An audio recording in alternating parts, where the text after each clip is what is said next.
శ్రీమాత్రే నమః. ప్రేక్షకులకి ఆ లలితాంబిక అమ్మవారి యొక్క అనుగ్రహం పరిపూర్ణంగా కలగాలన్న స్ఫూర్తి కోరుకుంటూ ఈ యొక్క జూన్ మాసంలో ద్వాదశ లగ్నాల వారికి, లగ్నం తెలియని వారి రాసుల వారికి ఏ విధంగా ఉండబోతుంది, ఏ విషయాల్లో చాలా అద్భుతంగా ఉండబోతుంది, ఏ విషయాల పట్ల జాగ్రత్తగా ఉండాలి, మరియు మీరు చేసుకోవాల్సినటువంటి దేవత ఆరాధన ఏమిటి. దీనికంటే ముందుగా మనం అసలు గ్రహస్థితి ఏ విధంగా ఉంది. మీనంలో రాహువు కుజుడు ఉన్నారు కాబట్టి ఆ కుజుడు మేషంలోకి 2వ తేదీ నుంచి మారిపోతున్నాడు. చంద్రుడు మీనం నుంచి మొదలుపెట్టుకొని మళ్ళా కుంభం వరకు ఈ 4 రోజులు తిరుగుతాడు. అదేవిధంగా వృషభ రాశిలో రవి, బుధ, శుక్ర, గురు 4 గ్రహాలు కలిసి ఉన్నాయి. ఈ 4 గ్రహాలు కలిసి ఉండి 15వ తేదీకి రవి బుధులు మిథునంలోకి మారిపోతున్నారు. 13వ తేదీకి శుక్రుడు మారుతున్నాడు. ఇక కన్యారాశిలో కేతువు, కుంభరాశిలో శని యొక్క సంచారం జరుగుతుంది. ఈ యొక్క గ్రహస్థితిని అనుసరించి ద్వాదశ లగ్నము మరియు రాశి వారికి ఏ విధంగా ఉందనేటువంటిది చూద్దాం. ధనుర్లగ్నము, ధనస్సు రాశి. ధనస్సు వారు ప్రత్యేకంగా మీరు తీసుకోవాల్సిన జాగ్రత్తల్లో 15వ తేదీ వరకు కూడా ఎట్టి పరిస్థితుల్లో వివాహ సంబంధించిన విషయాలు మాట్లాడకండి దయచేసి. ఎందుకంటే 6లో అధిక గ్రహాలు ఉన్నాయి కాబట్టి ఈ సమయంలో మీరు వివాహం కానీ పార్ట్నర్షిప్స్ విషయాల్లో మాట్లాడడం వల్ల 15వ తేదీ వరకు అది అనవసరంగా ఒక రాంగ్ దీంట్లోకి తీసుకెళ్తుంది. ఫైనాన్షియల్గా కనుక చూసుకుంటే గృహాలు, భూములు, ఆన్లైన్లో ఏదైనా సేల్స్ రిలేటెడ్ వాటి మూలంగా ధనయోగం బలంగా చూపిస్తున్నది, ఎటువంటి సందేహం లేదు.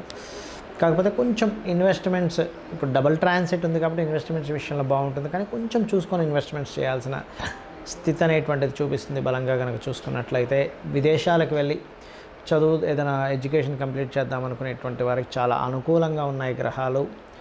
అదేవిధంగా కొంతవరకు మీకు ఈ క్రియేటివ్ రిలేటెడ్లో కొన్ని యాక్షన్ మూవీస్ ఇట్లాంటివి చేస్తుంటారు. మార్షల్ ఆర్ట్స్ నేర్చుకోవడము, యాక్షన్ మూవీస్ చేయడము, ఇట్లాంటి వాటికి చాలా అనుకూలంగా ఉంది. బికాజ్ ఆఫ్ యాక్షన్ కారకుడు అయినటువంటి కుజుడు పంచమంలో క్రియేటివ్ స్థానంలో ఉన్నాడు.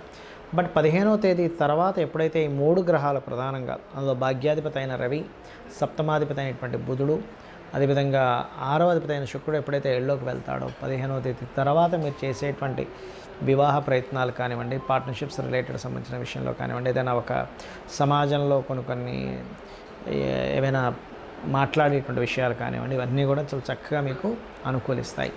అదేవిధంగా మరొక విషయం ఏంటంటే ఇక్కడ గమనించుకున్నట్లయితే దశమంలో కేతు ఉన్నందుకు కాస్త చేస్తున్నటువంటి ఉద్యోగంలో, వ్యాపారంలో తెలియని చిన్న వైరాగ్యం వస్తూ ఉంటుంది. దానికి మీరు ఏం చేస్తారంటే, మీరు మీ యొక్క ఆఫీస్ స్పేస్ ఏదైతే ఉంటుందో అక్కడికి వెళ్ళి కూర్చున్నప్పుడు ఒక్కసారి గణపతిని తలుచుకొని మీ యొక్క వృత్తి సంబంధించిన, వ్యాపార సంబంధించిన ప్రారంభించండి. వీలైతే చిన్న పటం, చిన్న ఫోటో లాంటిది అక్కడ పెట్టుకోండి. ఆ ప్లేస్లో మీకు వృత్తి సంబంధంగా వచ్చేటువంటి ఇబ్బందులు రాకుండా ఉంటాయి. పర్టికులర్గా వ్యాపారస్తులకి లాభసాటిగానే సాగుతూ ఉంటుంది, అందులో ఎటువంటి సందేహం లేదు.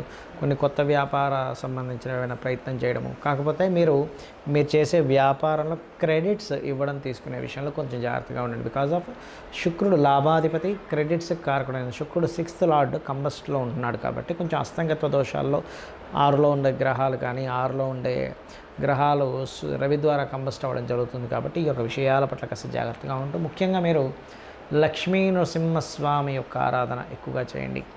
మీరు ఎంత నరసింహస్వామి యొక్క ఆరాధన చేస్తే అంత బాగుంటుంది మీకు. అదేవిధంగా గోవులకి, అదేవిధంగా సునకములు అంటారు కుక్కలకి, కాస్త మీరు ఏదైనా తినుబండారాలు వేస్తూ ఉండండి. మరి కొంతమంది ఈ కాంబినేషన్స్ ఉన్నప్పుడు ఏంటంటే చిన్న ఈ చేపలకి వేయడం కానీ, లేకపోతే చూడండి మనకి ఈ చీమలు, ఇట్లా చిన్న వాటికి చక్కెర లాంటిది, రవ్వ లాంటిది వేస్తూ ఉంటారు. ఇటువంటివి వేయడం ద్వారా ఏమవుతుందంటే పంచమంలో ఉండేటువంటి కుజుడు యొక్క ఎఫెక్ట్ తగ్గడం ద్వారా ఒక్కోసారి మనం తీవ్రంగా, ఒక్కోసారి మన వీళ్ళతోనే ఘర్షణలు వచ్చేస్తుంటాయి, సంతానంతో కానీ లేకపోతే ఫ్రెండ్స్తో కానీ, అటువంటి ఘర్షణలు రాకుండా ఆగుతాయి. చాలామంది నన్ను అడుగుతున్న విషయం ఏంటంటే, ఏమండి జాతకం ఒకటే కాకుండా వాస్తుపరంగా ఫైనాన్షియల్ గ్రోత్కి ఎటువంటి జాగ్రత్తలు తీసుకోవాలని అడుగుతూ ఉన్నారు. ఎందుకంటే మనం జాతకం చూసుకుంటూ ఉంటాము, అక్కడ రావాల్సినంత ప్రోగ్రెస్ రాకుండా ఎక్కడో ఆటంకం అవుతూ ఉంటుంది. అంటే దాని అర్థం ఏమిటి, మనకి ఇంట్లో కూడా ఎక్కడో ఏదో దోషం చేస్తున్నాం, ఫైనాన్షియల్గా ఇరుక్కుపోతున్నామన్నా, ధనం మనం ప్రయత్నం చేస్తున్నంత ప్రయత్నానికి మన టాలెంట్కి తగ్గ ధనం రావట్లేదన్నా, లేకపోతే మనం ఏదైనా ఉద్యోగం చేస్తూ అక్కడ ప్రమోషన్స్ రాలేకపోతున్నా, మనం చేస్తున్న వ్యాపారంలో గ్రోత్ లేకపోతున్నా, ఎక్కడో మనం వాస్తుపరంగా కూడా మిస్టేక్ ఉంటుంది. అంటే ఎట్లా అంటే చిన్న ఎగ్జాంపుల్ చెప్తాను. మనకు చక్కగా బండి నడపనవచ్చు, బైకో లేకపోతే కారు, కానీ బైక్ రిపేర్లో ఉందనుకోండి, మనం ఎంత టాలెంటెడ్ అయినా అది ముందుకు వెళ్ళదు, స్లోగానే వెళ్తూ ఉంటుంది. బికాజ్ ఆఫ్ దాంట్లో ఏదో ప్రాబ్లం ఉంది. అలాగే మనిషి జీవితంలో అతని యొక్క జాతక చక్రరీత్యా యోగం ఉన్నప్పటికీ అతను ఇంట్లో చేసే యాక్టివిటీస్, ఇంట్లో చేసే తప్పిదాలు, వాస్తుపరంగా చేసేటువంటి చిన్న చిన్న మిస్టేక్స్ కూడా ఇబ్బందినిస్తాయి. ఎలా అంటే ఇప్పుడు సెకండ్ లార్డ్ బాగున్నాడు, ఫైనాన్షియల్గా వస్తుంది, కానీ వచ్చిన డబ్బులు వచ్చినట్టుగా ఎందుకు ఖర్చు అయిపోతున్నాయి అనిపిస్తూ ఉంటుంది అందరికీ. ఏమంటే మాకు డబ్బులు వస్తున్నాయండి, ప్రతి నెల 1,00,000 2 లక్షలు సంపాదిస్తాం, కానీ అంతే ఖర్చు అవుతుంది. అంటే కారణం ఏమిటి అంటే ఒకటే గుర్తుపెట్టుకోండి, మీ ఇంట్లో దక్షిణ నైరుతి అంటారు దాన్ని, ఇంగ్లీష్లో అయితే సౌత్ వెస్ట్. చాలామంది తెలియక ఏం చేస్తారంటే దక్షిణ నైరుతిలో ధనాన్ని తీసుకెళ్ళి పెడతారు. అదేంటంటే మేము పెట్టట్లేదండి అంటారు ఎవరైనా అడిగితే. కానీ వాళ్ళకి తెలియని విషయం ఏంటంటే వాళ్ళ ఇల్లు కనుక ఇలా ఒక కామన్గా 360 డిగ్రీస్ ఉంటుంది కదా, మీరు నార్త్ వైపు కనుక యొక్క కంపాస్ పెట్టి చూసి కొంచెం ఇట్లా తిరిగింది అనుకోండి, ఏది ఆగ్నేయం వైపు తిరిగింది, నార్త్ సంబంధించింది, అప్పుడు ఏమైపోతుంది, ఆల్మోస్ట్ 350 డిగ్రీస్లోనో 340 డిగ్రీస్లోనో 345 348 ఏదో మొత్తం మీద అటు తిరుగున్నప్పుడు ఏమైపోతుంది అంటే మీ నైరుతి కాస్త దక్షిణ నైరుతిగా మారిపోతుంది తిరిగినందుకు. అప్పుడు ఏమవుతుంది, కామన్గా అందరూ ఏం చేస్తారు, బీరువా అక్కడ పెడతారు. ఏమంటే మా పాత కాలం నుంచి మా నాన్నగారు అమ్మగారు అందరూ అక్కడ బీరువా పెడతారంటే అక్కడ బరువు ఉండాలి కాబట్టి బీరువా పెట్టి అక్కడ డబ్బులు పెడుతూ ఉంటాం, మనీ పెడుతూ ఉంటాం. దక్షిణ నైరుత్యో మృదయే పురుషత్యాగ మందిరం అని చెప్పాడు శాస్త్రంలో. డబ్బులు పెట్టమని ఎక్కడా చెప్పలేదు. మీకు దక్షిణ నైరుతి అయిపోయింది, మీరు నైరుతి అనుకుని డబ్బులు పెడుతుంటారు, బరువు ఉండాలి కదా అని బీరువా పెడతారు, డబ్బులు పెడతారు, బట్టలు పెడతారు, అన్నీ పెడతారు, డబ్బు నిలబడదు. అందుకని ఏం చేయాలి, పొరపాటున ఒకవేళ డిగ్రీస్ అటు తిరిగితే ఈ ప్రాబ్లం వస్తుంది. కాబట్టి మీ యొక్క నైరుతి గదిలో వాయువ్య మూల అంటే ఏంటి, మీ నైరుతి గదిలో నార్త్ వెస్ట్ మూల, నైరుతి గది ఉంటుంది కదా, ఇట్లా ఇది గది అనుకోండి, ఇది నైరుతి గది, ఇది తూర్పు, ఇది పడమర, ఇది ఉత్తరం. మన ఎడమ వైపు అంటే మనం సూర్యుడిని చూస్తున్నామంటే ఆ సూర్యుడిని చూస్తుంది తూర్పు, ఇంట్లో నుంచి సూర్యుడు ఉదయిస్తున్న వైపు. మన ఎడం చేతి వైపు ఉత్తరము, మన కుడి చేతి వైపు దక్షిణము, మన బ్యాక్ వెస్ట్, అస్తమించేసేది. ఈ మూలకి అంటే సౌత్కి వెస్ట్కి మధ్యలో మాస్టర్ బెడ్రూమ్ ఉంటుంది. ఆ రూమ్లో వాయువ్యము అంటే మళ్ళీ అదే రూమ్లోకి వెళ్తే మనం ఆ రూమ్లోకి వెళ్ళి నిలబడి సూర్యభగవాను చూస్తున్న డైరెక్షన్ నిలబడి మన ఈ మూల వైపు కనుక చూస్తే ఆ రూమ్లో నార్త్ వెస్ట్ అవుతుంది. అక్కడ మీరు లాకర్ పెట్టి డబ్బులు పెట్టండి. అప్పుడు మీకు తెచ్చిన డబ్బులు తెచ్చినట్టుగా నిలబడడం ప్రారంభం అవుతుంది. ఎందుకంటే అక్కడ మీకు గెయిన్స్ అండ్ ప్రాఫిట్ జోన్ ఉంటుంది. అలా కాదండి, కుబేర స్థానం ఎక్కడుందో చెప్పండి అంటే శాస్త్రంలో చెప్పినటువంటిది ఉత్తరం ఈజ్ కుబేర స్థానం. కానీ అందరికీ కుబేర స్థానంలో ధనం పెట్టడం కుదరదు. అందుకే మాస్టర్ బెడ్రూమ్లో ఈ ప్లేస్ చెప్పాను. కొంతమందికి కుదురుతుంది. అట్లాగా వాళ్ళకి కనుక కుబేర స్థానం కరెక్ట్గా వాళ్ళకి ఉత్తరంలో వచ్చింది, అక్కడ ఏ హాల్ రాలేదు, మంచిగా ఒక రూమ్ వచ్చింది, అప్పుడు అక్కడ మీరు లాకర్ పెట్టుకోవచ్చు.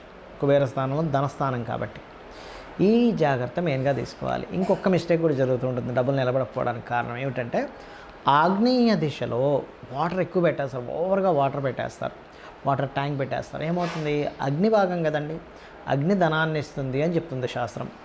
అగ్ని ప్రదేశంలో తీసుకెళ్ళి మనం నీళ్ళు పెట్టాం, ఏమవుతుంది, అగ్ని చల్లబడిపోయింది, ఉత్సాహం తగ్గిపోయింది. ఎంత చేసినా సరే ఇంతే, నా లైఫ్లో ఎంత కష్టపడ్డా ఇంతే అని మనిషి ఏమైపోతాడు. అలాంటి గృహాల్లో నివసించేటప్పుడు కుటుంబం పట్ల కానీ లేకపోతే ధనం పట్ల కానీ అతను అంటే నిస్తేజస్సంగా, అంటే తేజస్సు లేకుండా ఏం సంపాదిస్తామండి, లేకపోతే ఏమి కష్టపడతామండి, ఎంత కష్టపడి ఇంతే కదా, నేను దీనికి ఎందుకు అనే ఫీలింగ్లోకి వెళ్ళిపోతాడు. దానివల్ల ధనం సంపాదించడం తగ్గిపోతుంది. అలాంటప్పుడు ఏం చేయాలంటే మీ యొక్క ఈ కిచెన్ బండ్ ఉంటుంది, బ్లాక్ బండ, అక్కడ చక్కగా దాని కిందని ఒకవేళ బ్లాక్ ఉంటే కనుక, గ్రీన్ ఆర్ రెడ్ ఉంటే నో ప్రాబ్లం, ఏమి మీరు చేయగలరు రెమెడీ.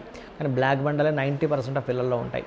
స్టవ్ కిందనే ఒక చిన్న 2 గ్రీన్ కలర్ టైల్స్ పెట్టండి.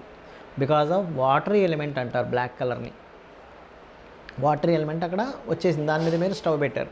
సో ఈ జాగ్రత్త తీసుకోండి. వీలైనంత మటుకు కిచెన్ కొంచెం గ్రీనిష్ వచ్చేలా చూసుకోండి, ఎందుకంటే ఎయిరీ ఎలిమెంట్ రావాలి అక్కడ. అదేవిధంగా కిచెన్ దగ్గర మనకి బాల్కనీస్ ఉంటాయి, మనం సామాన్లు కడుక్కోవడానికో బట్టలు ఉతుకోవడానికి, అక్కడ వీలైతే చిన్న తులసి మొక్క కానీ లేదా కొన్ని మొక్కలు కానీ అక్కడ వీలైనంత మటుకు చేయండి. గ్రీన్ బల్బ్ ఒకటి పెట్టండి. అప్పుడు ఏమవుతుంది, మీకు ఈ కలరు అండ్ అక్కడ ఉండే ఎలిమెంట్, ఒక మొక్కని మీరు పెంచుతున్నందుకు, మొక్కను ఎప్పుడైనా సరే నీళ్ళు పోసారు, కొన్ని మొక్కలు నాటారంటే అది అభివృద్ధిని ఇస్తుంది, గుర్తుపెట్టుకోండి, అది మంచి అభివృద్ధిని ఇస్తుంది. ఆ రకంగా ఎయిరీ ఎలిమెంట్ పెరుగుతుంది, ఫైనాన్షియల్ గ్రోత్ పెరుగుతుంది. దీంతోపాటు ఇంకొక జాగ్రత్త ఏమిటంటే కుబేర స్థానం ఉత్తరం వైపు creamish, yellowish, goldenish, red colours ఉండనివ్వకండి. కంప్లీట్ ఒక వైట్ పేపర్ తీసుకుంటే ఎంత తెల్లగా ఉంటుందో అంత వైట్గా ఉండే పెయింట్ ఉండాలి నార్త్ వాల్కి. ఇంటి మొత్తానికి నార్త్ వాల్ కండి, ఏ రూమ్ కా రూమ్ నార్త్ కాదు, బాగా అర్థం చేసుకోండి. ఇంటి మొత్తానికి ఉత్తరంలో ఉండే గోడకి లోపల వైపు నార్త్ వాల్కి వేసుకోండి. ఇక బయట అంటారా మీ ఇష్టం, లైట్ కలర్స్ ఏదైనా వాడుకోవచ్చు, డోంట్ వరీ. సో ఇది చెయ్యండి. మీరు ఎంతో కష్టపడి ఎన్నో పరిహారాలు చేసుకుంటున్నా ఈ ఇంట్లో ఉండే ఈ చిన్న చిన్న దోషాలు కూడా మిమ్మల్ని ఆపుతూ ఉంటాయి, మీ కష్టాన్ని వేస్ట్ అయిపోయేలా చేస్తుంటాయి. కాబట్టి ఈ చిన్న చిన్న జాగ్రత్తలు తీసుకోండి, అన్ని విధాలా బాగుంటుంది. అమ్మవారి అనుగ్రహం మీకు కూడా కలుగుతుంది.